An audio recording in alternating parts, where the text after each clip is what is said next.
Hey guys, it's another Photography Friday. PH, yeah, that's awesome. Anyway, I'm gonna keep it short and sweet today. I just want to recap the manual settings that we talked about last week, which was a longer video than I thought it was gonna be. Sorry. Today we're outside and the lighting is terrible, but you know, it's been another week in coronavirus land, and sometimes we don't get to live our life in good lighting, right? We have to just live it with whatever circumstances we have.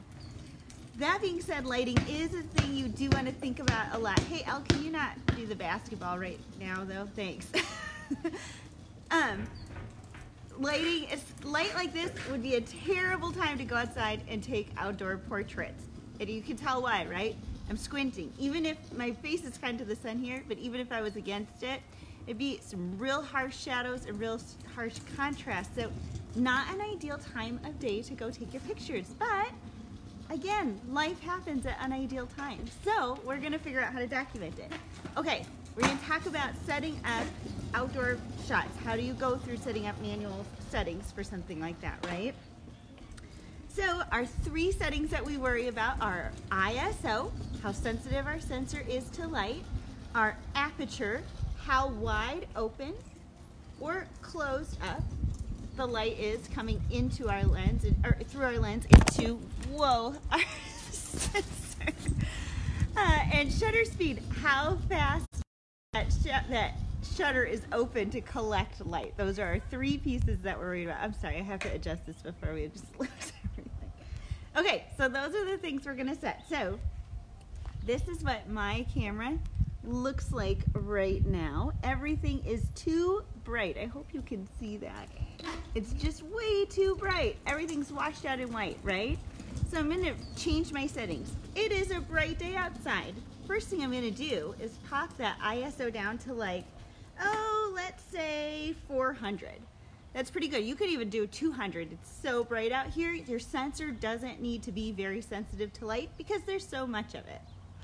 The next thing I'm gonna do is think about what I'm taking a picture of. And right now my kids are on these little roller things. Here, I'll show you. This is what we're doing this afternoon.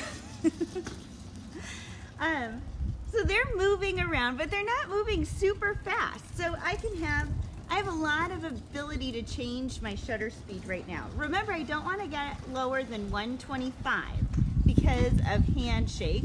I definitely don't need to do that right now unless I want a lot of motion blur in my pictures, because we've got so much light that shutter can be open for a very short period of time to get what we need to have to capture the image. So I'm going to set my shutter speed to about 500. Now my aperture, remember the aperture controls how fuzzy the background is.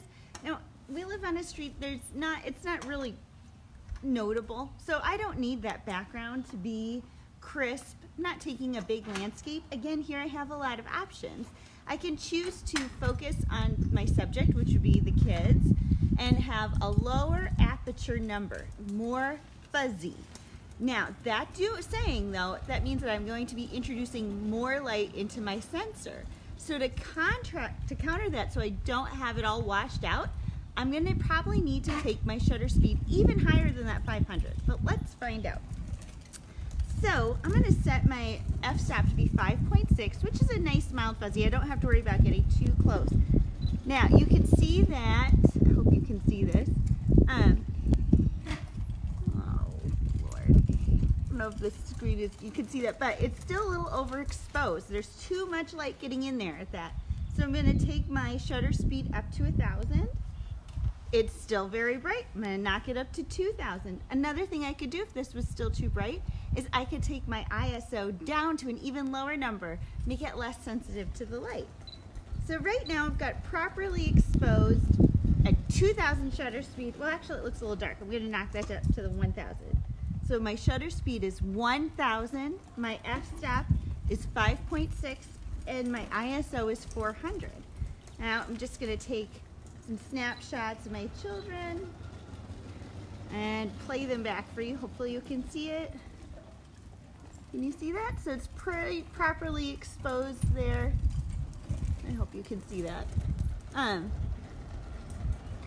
If I wanted to focus more, make my background fuzzier, I could definitely lower that aperture down to like a 2.8, right? Now there's a lot more light coming into my sensor. So I'm gonna need to either reduce my ISO or take my shutter speed up even faster. Either one of those is fine because it'll still cause me to achieve the goal that I want with my picture. So I hope that helps you guys. Remember, the most important thing to do is to move around. I'm not doing a very good example of that, but here, let's see if I can set this up to move around. So what I would like to do, these are my kids doing funny stuff. Let me turn this around. And you can see our garage is so well organized, right? Here we go. Okay, here are my kids. You're down on the ground with me right now, here, right? And this is a fun angle to get with your kids. So remember, once you have your settings set the way you want to, you leave it and you shoot. Don't keep stressing on it. So I'm gonna go for a nice 2.8 f-stop.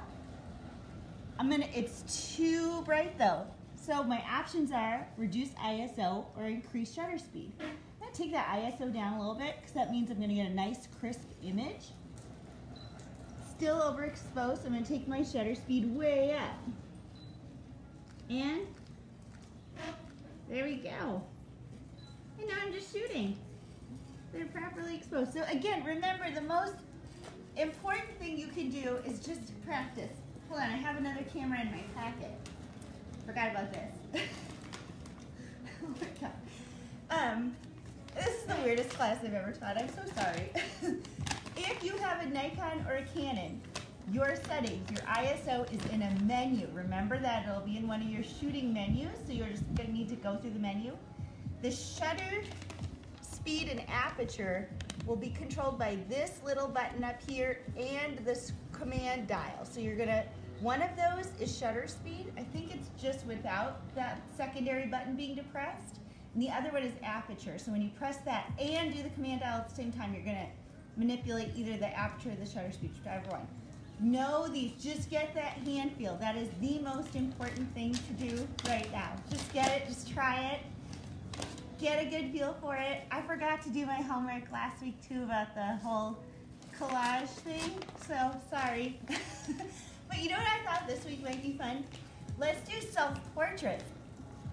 There is nothing like learning how to take a picture of another person by making yourself be the subject. I know you're all gonna hate me. Love you too. Okay, so post those on here. I hope this helped. If you have any specific questions, please ask them here, or message me or call me or whatever, and we'll get you all shooting. But I hope you're all having a good week, and if you celebrate Easter, I hope you have a great, happy Easter. And for all of you, stay healthy, stay safe, and thinking my best for all of you. Mwah! Love you guys. Bye. Oh, hold on. Now I gotta figure out how to turn it off again. It's so bright out here.